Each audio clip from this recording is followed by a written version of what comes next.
Hello, and welcome to the Fresh Air Show.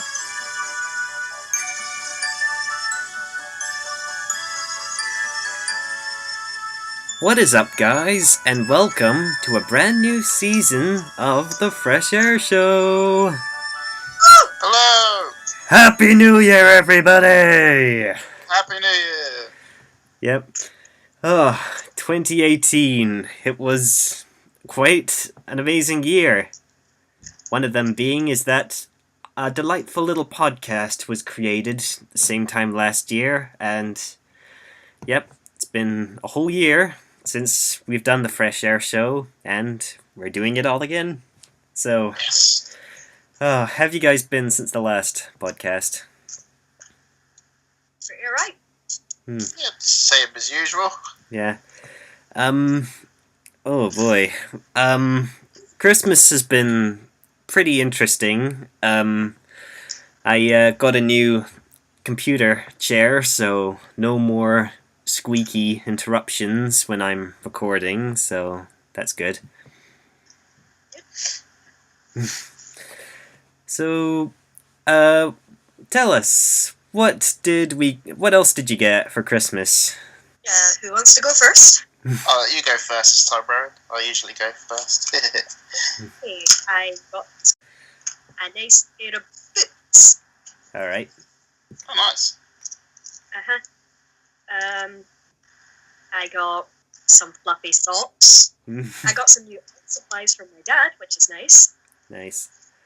Oh, also, why don't you tell the viewers what I got you? I'll saving that one for last. Oh boy. Yeah, I got a bunch of other miscellaneous items, you know, the usual. Fluffy socks, soaps, that whole thing. Mm-hmm. And then there was Dan. For anyone who watched his birthday party video on his channel, feel free to check that out at any time. Dan and I enjoy this little series called Voltron Legendary Defender. And for anyone who knows it, it involves a lot of giant mechanical lions that people pilot. And when I say giant, I mean giant. Mm-hmm. And we like it a lot. We talk about it every now and then because it's really fun to watch. And I thought it would never go any further than that. Just a little bit of friendly discussion. Mm-hmm. But then, one day, he comes into college with this giant bag with one present in it, and he says, "I hope you enjoy." I'm like, what could he have got me? What could he have? And then on the day of Christmas, I was like, finally, I'm going to know. What did he get me? The utter madman, he actually did it. He bought me a model of the Black Lion, like an action model that it's.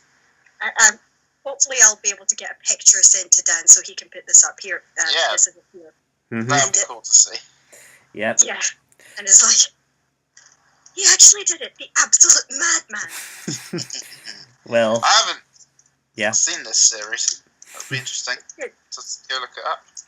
I mean, fandom is awful, but it's good. It's good. Yeah. So, Dudley, what did you get? Anything interesting? It mostly consisted of shortbreads and chocolates and shortbreads and chocolate. So I think I got a couple of things like I got a Sonic cup, which when you heat it up, it shows it goes from black to the coloured in picture, and a Dr. Eggman tea coaster, which is awesome. Nice.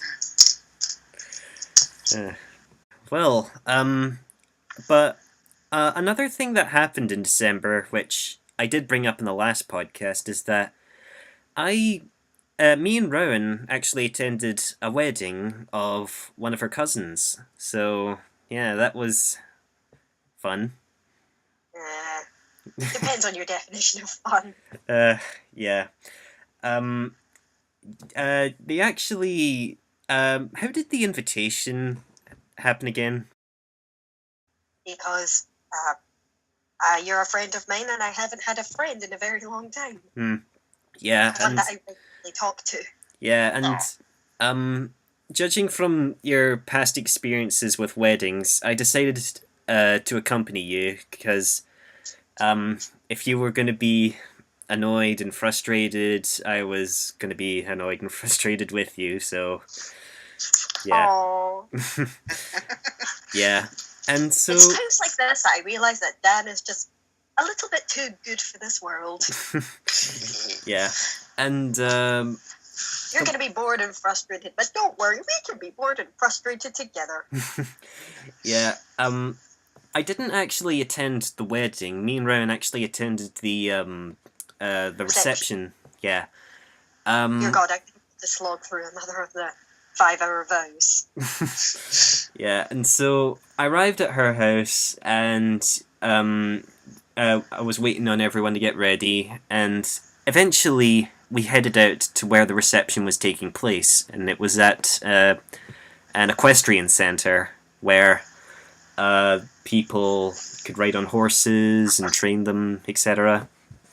Equestrian, not Equestria. Yeah. That's source of inspiration. Unfortunately, we couldn't see any of the horses because it was in a sort of...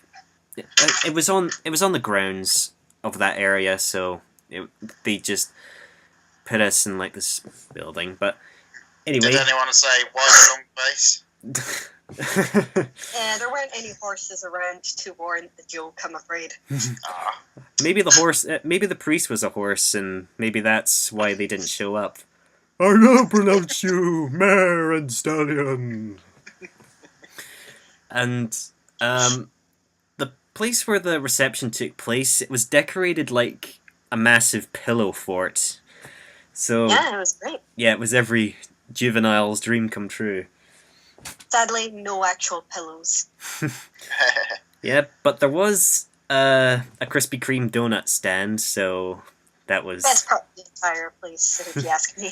Yeah, we didn't come... As much as the wedding was nice, we came for the donuts. Mm-hmm. And so... Came for the donuts and the Wi-Fi. Yeah, and so... I think 15 minutes once we were seated, the bride and the groom, they came out, and they just went straight into the dancing. Like, wait, I just thought, what, no speeches? They just went straight to the couple's first dance, and yeah, it was... things just kept... Short but sweet. Yeah, pretty much. I did have to excuse myself at some point because I was trying to find a socket for my iPhone to charge up. And when we came back, suddenly they decided to play all the interactive songs. I mean the songs that everyone knows the dances to. Yeah. The very first song that we walked in with was none other than YMCA. Yeah. Yeah, we just... So needless to say, our entrance was quite interesting. Yeah, and I distinctly remember me and Ronan's girlfriend Megan. I remember the pair of us. We got up at random points and we just went up and did the dances, particularly to find out what you liked and disliked in a way, because I was like, okay, you're willing to do the cha-cha slide, but you're not a fan of Gangnam Style, so... Oh, God. Yeah, as soon as it came to the chorus, me and Megan went up there and we were like, oh, prepare for a world of cringe, and... but Cringe I did. Yeah, but in the end you did sort of come up and did the dance with us, and you were just like, never again. Never again. We will never speak of this. Hey, at least you had the confidence to dance. I can never bring myself to dance. Like, the cha-cha slide, it was... I almost felt like... remixed version. Yeah, I almost felt like the DJ was trolling everyone. Because... Yeah, it was just like, slide to the right. Slide to the right. Slide to the right. to the right. It went on for And 10 went on times. it went on for so long that Dan bumped into a chair that was right next to him, and he just kind of kept trying to go with it. Like, Yeah, and I just leaned over sideways on the table, just like, cha-cha to the left, please. It sounded like they were testing you to find out if you were Cybermen or not. Turn to the left, turn to the right, turn to the left. And let me tell you, when that song was over, the biggest surprise of them all happened. And the cha-cha slide finished, we were all like, oh god, what a terrible version of that. And suddenly I heard this did, and I was like, wait, why is the Jaws theme playing? Did it? And it gets more and more upbeat, and suddenly I'm like did it, and I was in my mind I was like, oh no, they're actually playing it. Oh god. And yep, on the way back to the tables, Baby Shark started playing. Baby Shark, Baby Shark, Baby Shark, and it was another instant where it was another song like, do you love it or do you hate it? Oh, that's funny. I like how it had the Jaws build up. That's literally how the song goes. Yeah, I thought that was weirdly out of place, and then I heard the whole Baby Shark thing, and I was like, heck? Yeah, and I knew partly the dance moves as well, because So he was the only one doing it at our table, and we were just looking at him like, what? Because I noticed that Ronan was on his phone half the time, and I was honestly trying to get him to get up and dance, and so when it came to the part where it was like, Daddy Shark, do do do do do, where you're like clapping your hands out to the side for the big shark move, I was sort of doing it to him, like, come on, don't leave us hanging. And he never... At least it wasn't a wedding remix version of the song or something. Wedding Shark. Oh, God. Let me tell you, they're flaunting that song for everything that's worth, because sharks, the original Baby Shark, I understand why people like it, because it was a challenge they told everyone to do, like, listen to the song, do the dance, and now it's worldwide. But now they're just getting ridiculously cringy, because now it's like they've done monkeys, they've done cars, like, there's no need for this. The original was fine. Yep, that's what happens with memes. I heard tell recently that the person who sang the original Baby Shark was Simon Cowell's son, and that's why it became so popular. I don't know if it's true. Yeah, that's what someone told me. I haven't actually researched this, but from what I've heard, it's Simon Cowell's son. So, dear God. Now he can be known for two terrible things. One is being a heartless judge, and the other is he's the internet meme. Yeah. But surprisingly, the wedding, in my opinion, it was a lot more enjoyable than the previous one that I attended, because the music was tolerable. So, yeah, it was pretty fun. Was the food good? Surprisingly, I didn't actually have that much, aside from a Krispy Kreme donut and a mini burger slider. Then I assume it was pretty good. The reason I didn't eat that much is because I had like this big KFC dinner before I went out, and I didn't expect to be eating much. So yeah, that explains it. Did you see the 11-headed dragon there when you went? No, we didn't. No, that would have made it a lot more interesting, but no. The 11-headed dragon dancing to Baby Shark at the reception. Oh God. 11-headed dragon. And he's just snapping at everyone, and there's even a point in the song where it's like, run away, run away, That's what I want to do. And that's, oh my God, when you hear the actual Baby Shark song and think about the 11-headed dragon taking part, it's much more terrifying. And it doesn't have a happy ending, unlike the other. Yeah. Instead of their Jaws thing, they should have just started with "Run away." That would have been a friendlier warning. Yeah. You're listening to The Fresh Air Show. So, we haven't actually talked about New Year's Eve and New Year's Day that much in the podcast, so now seems like a good time as any to talk about it. So, has it been good for you guys? Decent. I kind of had a weird incident, to be fair. Okay. So, my best friend around here decided to drop the ball on me on New Year's Eve and say, "Oh, I won't be able to meet in town tonight because I'm going to a party." Right. And so I stayed home with my parents and we played board games for the rest of the night, which was fun enough in itself. But it's kind of like, where was my party invite? Cheers, buds. You know. So that was the exciting tale of my New Year's Eve, but it was fun. I guess. The day you got hyped up for a party you weren't invited to. That's just wow. Ugh. What about you, Ryan? I heard you had a bit of a chest infection over New Year's. Yeah, my throat was pretty sore. It hurt when I swallowed. It was not fun. Yeah. It was not fun at all.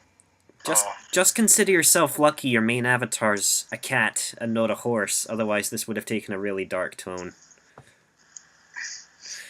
I'm gonna move on to the next story now. Yeah, I think that one fell a bit flat.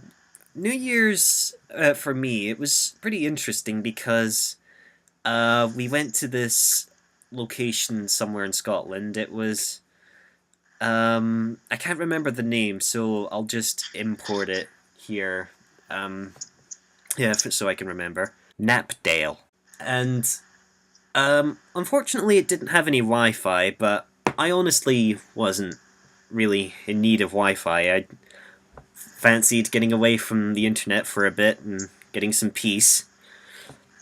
And the holiday itself, it should have been pretty peaceful, but then I realized that one of my nieces was staying over there, and jeez, she is just so noisy, it's ridiculous. Children. Because she's only like 1 or something, but she hasn't come to grips with the fact that, screaming is annoying to most adults. And so you can imagine that for like 3 or 5 days, it comes to be pretty annoying, so... Oh, how dare she? That little 1-year-old. Won't they ever learn to go to these schools where they get taught not to behave themselves at the age of 1? Scourge of the earth. And I was just like, curse you, you little baby! Listen, you can see she's under the age of 3, so no matter what you say, they're hardly going to remember that. They're hardly going to remember me saying at one point, "Will you be quiet?" So, yeah. Just picturing you leaning over the cot saying it. Oh, God. I wouldn't go to that extreme. Just in the middle of the night. Will you be quiet? Yeah, but... I'd be pretty freaked out if a giant blue giraffe looked over me as I slept. Oh, Exactly. Yeah, but that's not the worst thing that happened when I was at this house. Now, the house itself, it was actually pretty nice, because it was actually an old farmhouse that they rented out and allowed people to come on over, so it was, and I don't mean this to be rude, but it was kind of in the middle of nowhere, and because there's not that many houses around, when it gets dark, it gets really dark. And I remember this one story because of how dark it was. Now, I remember we were unpacking once we first arrived, and when I was inside, I realized, uh-oh, I left something in the car and everyone's settled in, and so I was like, alright, Dad, I'm gonna go into the car and grab something, and he was like, okay, here's the key. And so I went outside, and let me tell you, when I went into the driveway, it was almost pitch black.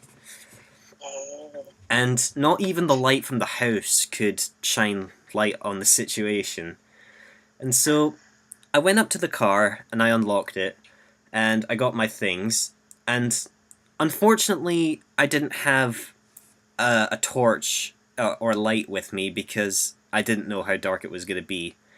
And the fact that my phone was still charging, so I couldn't use its light either. And so I fumbled around with the key trying to lock it, and I heard it click, and I was like, okay, it's locked. And I walked back into the light of the house, and then I realized there's just the stump of the key. And I was like, oh no. Oh. And so I went back to the car, and the rest of the key was just lodged in the lock. And so I carefully, grabbed the bent end of it and pulled it out, and my dad was like, he was not happy. Oh. And let me tell you, him saying, "You bloody idiot," in a sarcastic tone wasn't helping. I know I messed up. I don't want to feel like a failure. And I get that all the time. Yeah, and bear in mind, this was the only key we had to the car. Oh, no.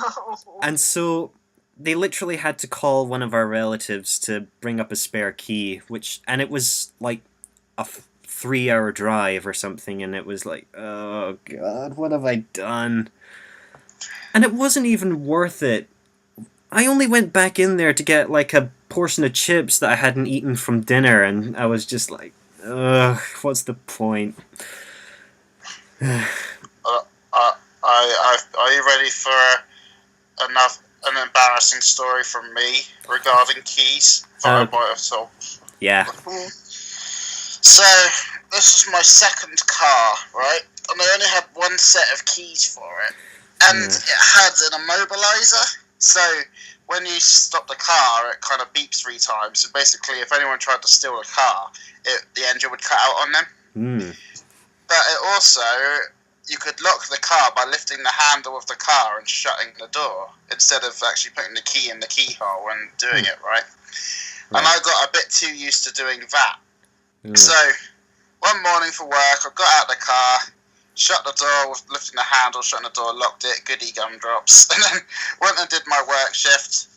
And then, somehow, I don't know what happened, I remember sticking my car keys in my locker, I think, and then it disappeared from the face of the earth. We looked high and low for it all over the place, never found it. So I had to get, someone had to come and tow the car, and I had to get a new car. Oh, jeez.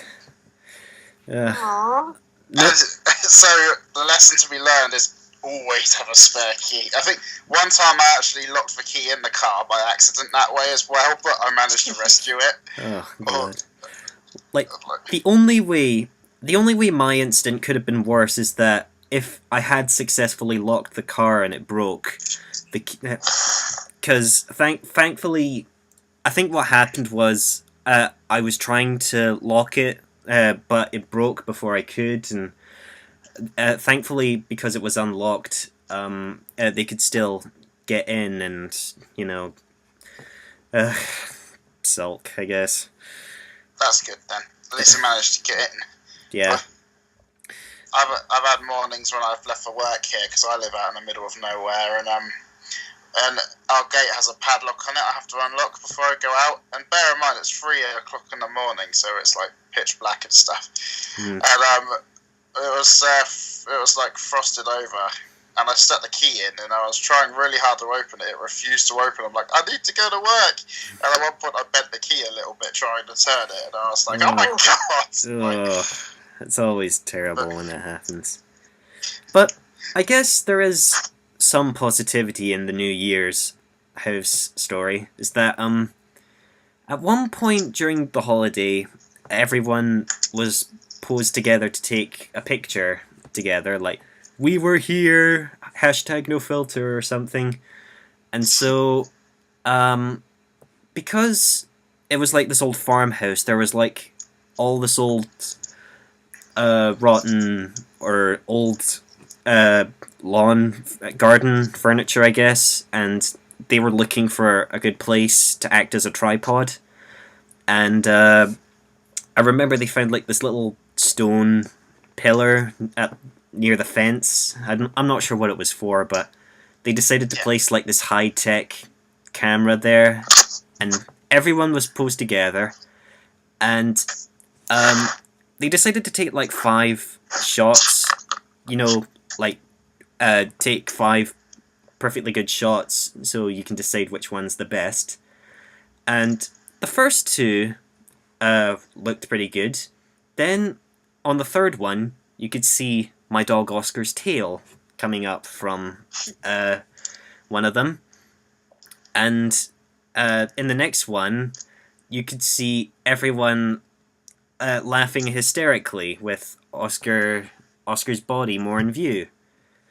And in the 5th one, it showed like my uncle going to like inspect the camera because Oscar decided to pee on the stone pillar. Sorry. Continue. Yeah, he decided to pee on the stone pillar where the camera was placed, and that's why everyone was laughing. Thankfully, he didn't hit the camera, but sheesh, if that was the case, then sheesh, what was he thinking? So yeah, that's the positive side of that story, I guess. Yeah. You are listening to the Fresh Air Show. Well, it's a new year. Let's dive on in to the month's most ridiculous headlines. Alright, in this month's news, a deer poacher has been jailed and is now sentenced to watch Bambi every month. Okay. That is one heck of a way to punish someone. Like, what are you in for? I killed a deer, and now they're making me watch Disney cartoons.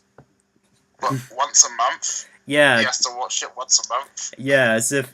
Because, in case you're not aware, in Bambi, there is a scene where a deer is shot, and Yes, now... we all know the scene. Yes. People who haven't seen the movie know the scene. For those, yeah, just for those who don't know. And now he's forced to watch Bambi every single month, as if to say, oh god, what have I done? If that was... If someone said to me, oh, this is how we're going to punish him, I mean, I'd pick a better way, but if they said it, I'd be like, you should be showing it to him every day, not every month. It's like, Yeah. Because at least then, if he doesn't feel bad about the whole Bambi's mother thing, then at least he could get severely annoyed by the same movie playing over and over and over and over and over and over again. Yeah, because he's probably sharing the cell with, like, the same poacher who shot a lion and is now forced to watch The Lion King, so...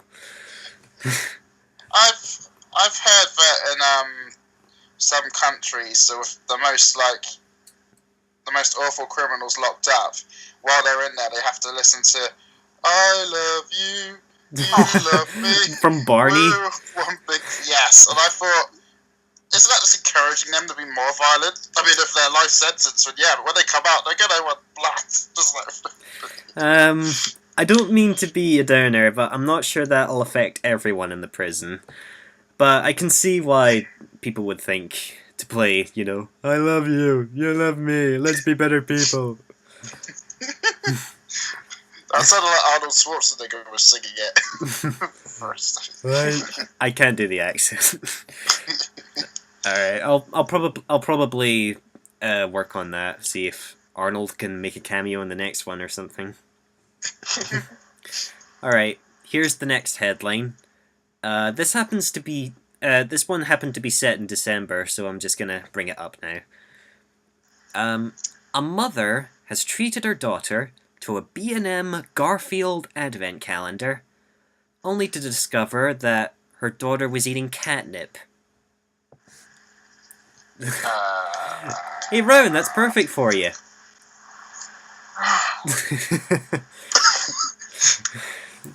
So, yeah.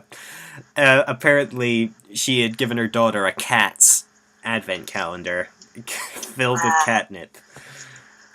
Like, Oh, yeah, that's the joke. dear. Yeah, like, when do you think she discovered that it was a cat's advent calendar? Like, when did she stop giving it to her? I don't know. Well, Like, when she when she was playing with cars and going meow, meow. Yeah, and coughing up fur balls and I mean to be fair, if you saw a Garfield advent calendar, you'd just assume it was filled with chocolates. Like, Oh yeah, at least look on the box and check if it does contain catnip. For goodness sake. Good thing she wasn't given a Lego one, or she would have been eating Lego. Ugh. Oh, jeez. Alright, here's the next headline. A woman who was married to a 300-year-old Jack Sparrow ghost says they are no longer together. That's a lot to unpack. Yeah, a woman who apparently was in a relationship with a 300-year-old pirate ghost says they're no longer together. Oh, that's sad. Yeah. What do you Kind of think? takes the spirit out of the relationship, doesn't it? like it's like that woman who married the Berlin Wall. That's going to be an awkward wedding night. Oh dear. Like, what do you think caused them to break up? He wasn't performing well enough. I don't know. Maybe he was stuck in the past. I don't know. With the rum, obviously. I'm sorry, darling, but there are plenty of fish in the sea, and I should know because I've been there. See ya. Oh wait, ghosts can't pass over flowing water. Bleh. Maybe he just wasn't sharing enough spirit cakes. Oh god. Spirit cakes, they're coming back. Sheesh. Like, if that woman is listening to this, like, you know, there are many people have died over the years, you know, I'm sure you can find some other ghost out there. Yeah. Or you can find a live one who doesn't think you're crazy. I'm so sorry. Alright. Okay, and here is the last headline that I have. In Las Vegas, an autonomous robot was struck and killed by a self-driving Tesla car. Wow. I'm pretty sure this is the stuff that starts to warn you that AI is going a bit too far. Yeah, as soon as I read that is clearly a Decepticon fighting an Autobot in a new Transformers movie. Like, because that autonomous robot, apparently, I don't know, it's some area in America where they have, like, these tall, freestanding robots that either act as friends or they deliver things to different people. And we've been hearing tons of stories about these robots either being killed off in bizarre ways. Like, there was actually another story where one of those robots apparently became depressed and managed to short-circuit itself when it fell into a pool. Wow. Depressed. I'm running out of battery. I can't take it anymore. Like whenever I think of a robot running out of charge, I just think of Baymax. I just think he's only gonna have like a drunk episode. I don't expect this robot to become depressed at his work or something. I heard someone recently, obviously I don't know the details, but it was just told to me that in Japan they made some robots, but apparently, I kid you not, the robots rose up and killed the people who made them. What? I kind of want to look this up because I heard this actually happened recently, and I thought, okay, that's a hint for AI going too far, definitely, if they managed to do that. So, There's 1,001 movies expressing why it is a terrible idea to do this. Why do you keep doing it? This is why the 3 laws of robotics are in place in case AI ever becomes a thing. Like how Christians follow the 10 Commandments. These are the 3 rules I think that robots should follow. 1, thou shalt not turn on thy creators or something. I don't know the other 2, but they're definitely sensible rules so that robots don't turn on people. I think we brought this up in another podcast, how Disney's developing flying robots for superhero shows. Let me remind you, these aren't just drones. These are actual humanoid flying robots to simulate how Iron Man and Thor are going to fly in those shows. That is essentially creating a flying Terminator. That is scary. Yes, capable of shutting down 5 airports. Oh god. Ah, that instant with the drones at the airport. On the subject of Disney and robots turning on them, does anyone know about the new Star Wars series they're bringing out called The Mandalorian? Have you heard of that? Nope. Well, basically, Mandalorian is like, you know how Boba Fett's dressed? Mm-hmm. That's Mandalorian armor. And there's this droid who was in Empire Strikes Back briefly, and he's got a really long head. So if you see him, you're called RG-88, and his backstory is they made him and he turned and killed all of his creators and then became a bounty hunter. And they've confirmed he's going to be in this series too, so I'm just excited for it now. But this new Star Wars series. Sheesh. Robots are going to listen to this thinking, sheesh, what were the humans thinking? I'm Randy Newman, and you're listening to the Fresh Air Show. I'm Randy Newman. One last thing I do want to bring up in this podcast is that in college, me and Rowan we're in the class, and I overhear a friend of ours, Grant, laughing with some of the other people on his side of the class, and it carried on for a whole minute, and I was like, what on earth are you two laughing at?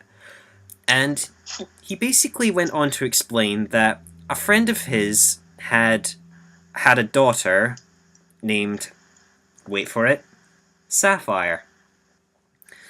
And very recently they welcomed another daughter, and I kid you not, from what he's told me, her name is Lily May. Lily May and Sapphire. Now, when you hear Lily May and Sapphire, what do you picture in your head? I've got no idea, personally. Because all throughout the day, we were just brainstorming ideas what did these two girls look like, or if they were something else, what would you picture in your head?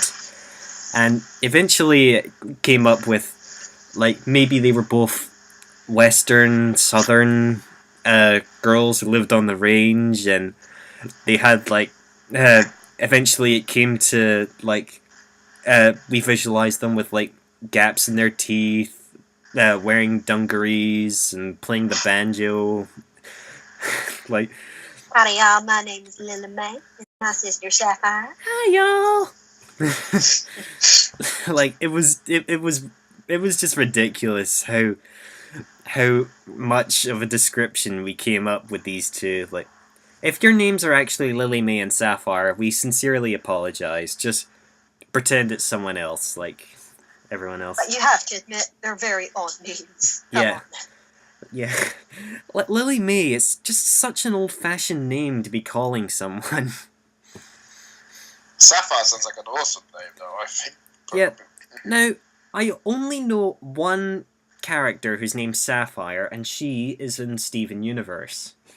Mhm. And she too is awesome, but honestly, I don't see myself calling my child Sapphire, to be honest. Like, it made me start thinking of ridiculous baby names, and there's quite a lot of Daenerys's apparently from Game of Thrones now. Oh, this is my daughter Daenerys. Say hello. Why did you name me this way, Mother? Just be glad they don't have, like, just be glad your second name hopefully is not something more ridiculous. Like, obviously we've talked about Mrs. Schlapper before. But Lily, yeah. Okay. As someone who was named Dudley, I'm on your side, people with obscure names. It's unique, Dudley. It's unique. I don't see it as a name that is ridiculous. I just see it as a name that, hey, I don't hear that very often. But honestly, Lilly May and Sapphire, I can just imagine, like, they're like the stars of like this comic series. Like, they share the same universe with the Beano characters, like Dennis the Menace and the Backstreet Kids or something. Because the Beano comics universe has been pretty inconsistent, because they've had like everyone in their comics at one point before the Marvel Cinematic Universe was even a thing, apparently. So I wouldn't be surprised to find like these two Western Southern girls, Lilly May and Sapphire, joining the crew at some point. Was this the reason Grant was laughing? Because name choices. Yeah, Lilly May and okay. Sapphire. And we just went on to describe what we saw in our minds. Like, and it'll be a creative thing. Like, yeah, you might not think the same thing as us, but what do you visualize when you hear the names Lilly May and Sapphire? Type in the comment section. Yeah, tell us what you think of when you hear those two names. Well, I think that's enough madness for 1 month. It's good to be back at this. Yes. So, let's hope 2019 will be even better than 2018. Not that 2018 was bad for the three of us, but let's hope we can make this year even better. Yep. Yep. Well, we'll see you guys next month for the next episode of the Fresh Air Show. Time to say goodbye, guys. Bye-bye. Hasta la vista. See you later.